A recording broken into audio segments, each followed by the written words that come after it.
चलिए देखते हैं अगला सवाल क्या है। क्वेश्चन कहता है कि when kinetic energy of a body becomes 36 times, आपने उसकी काइनेटिक एनर्जी को 36 टाइम्स कर दिया of original value, the percentage increase in momentum of the body will be, और हमारे ऑप्शन है 600, 500, 60 या फिर 6%। नाउ सिंपल सवाल, ये बात अपने को पता है कि इक्वेशन हम लिखते हैं कि kinetic energy will be equal to p square by 2m, तो इसके बेसिस पे हम कह सकते हैं कि आपका momentum will be equal to under root of 2mk, और k आपकी काइनेटिक एनर्जी है। ना हमें यहाँ बताना है परसेंटेज इंक्रीज इन मोमेंटम जब आपने काइनेटिक एनर्जी को 36 टाइम कर दिया।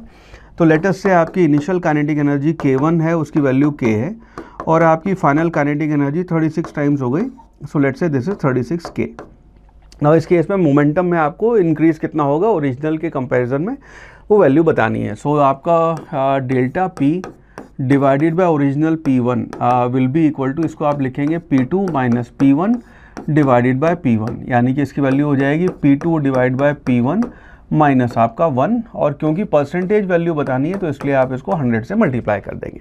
ठीक है, सो यहाँ पे p2 और p1 की वैल्यू रख के -1 करना है, तो p2 की जो वैल्यू आएगी उसको अगर हम यहाँ पे रखें, so this will be equal to under root of 2m multiplied by k, जो है उसकी वैल्यू हो गई आपकी 36k, डिवाइडेड बाय आपकी ओरिजिनल वैल्यू है, उसकी वैल्यू आ जाएगी under root of 2mk minus 1 into 100।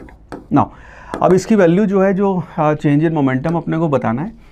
सो यहाँ से अंडर रूट में 2m कैंसिल हो जाएगा, k कैंसिल हो जाएगा, ये बचेगा आपका अंडर रूट ऑफ 36 का under root will be equal to 6, तो हो गया 6 minus 1 multiplied by 100, so this will be equal to 500%, ये आपकी चेंज इन मोमेंटम की वैल्यू हो गई। ठीक है, 500%, विच मीन्स आपका option B 500, that would be the right answer.